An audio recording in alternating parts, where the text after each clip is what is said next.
Assalamu alaikum 10th class.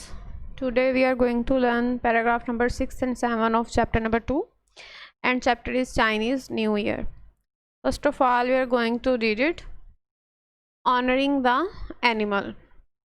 Every year is associated with one of the 12 animals of the Chinese zodiac.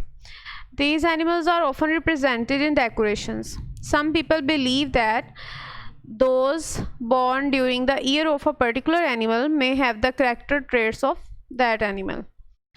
जी, तो इस paragraph में जो है वो जनरल आइडिया ये है कि जो चीनियों का नया साल है वो हर साल को एक जानवर जो है उसके साथ एसोसिएट करते हैं, और वो इन जानवरों की जो अपनी डेकोरेशंस हैं, जो सजावटी अशिया हैं, उनमें भी वो तस्वीरें वगैरह बनाते हैं।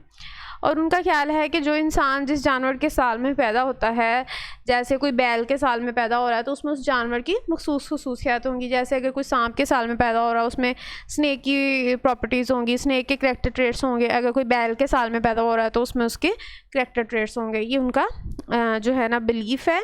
तो I think it's just a superstition. अब हम इसके वर्ड मीनिंग करेंगे। एसोसिएटेड होता है वाबस्ता होना, मुंसलिक होना, ज़ोडिएक बुर्ज रिप्रेजेंटेड ज़ाहिर किया जाता है, पर्टिकुलर ख़ास ट्रेट्स खसूसियात। अब हम करेंगे लाइन टू लाइन ट्रांसलेशन। हम इसकी करेंगे every year is associated with one of the 12 animals of the Chinese zodiac. हर साल चीनी बुरूज के 12 जानवरों में से एक से वाबस्ता होता है। हर साल चीनी बुरूज के 12 जानवरों में से एक से वाबस्ता होता है। These animals are often represented in decorations. इन जानवरों की अक्सर सजावटी अशिया की शक्ल में नुमाइंदगी की जाती है। इन जानवरों की अक्सर सजावटी अशिया की शक्ल में नुमाइंदगी की जाती है।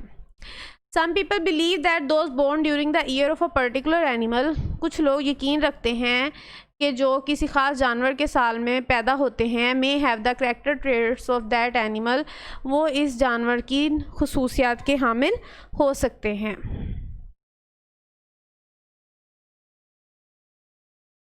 नेक्स्ट और लास्ट पैराग्राफ है paragraph number 7। Chinese New Year is a time when the family should come together in order to give thanks for the year that has passed and reinvigorate themselves for the coming year. कि अब ये इसमें जो सारा writer ने लिखा है ये लेसन, इसमें वो सबको सम अप करते हुए ये कह रहा है कि चाइनीज़ का जो न्यू ईयर है कि जब ख़ानदान जो है वो अपने आप को दोबारा से नए आने वाले साल के लिए तैयार करता है और पिछले साल की शुक्रगुजारी जो है वो अदा करता है, शुक्रगुजारी का इजहार करता है जो साल गुजर गया उसके लिए।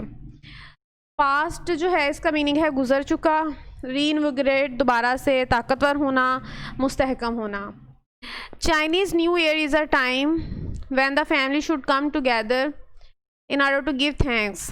चीनी नया साल वो वक्त है जब ख़ानदान को इकट्ठे हो जाना चाहिए शुक्र अदा करने के लिए for the year that has pass, उस साल का जो कि गुजर चुका है, and reinvigorate themselves for the coming year, और अपने आप को नए आने वाले साल के लिए मुस्तहकम या मजबूत बनाना चाहिए। Chinese New Year is a time when the family should come together in order to give thanks for the year that has passed and reinvigorate themselves for the coming year. चीनी नया साल वो वक्त है जब ख़ानदान को गुजरे हुए साल का शुक्र अदा करने के लिए और आने वाले साल के लिए ख़ुद को मजबूत और मुस्तहकम बनाने के लिए इकट्ठे होना चाहिए।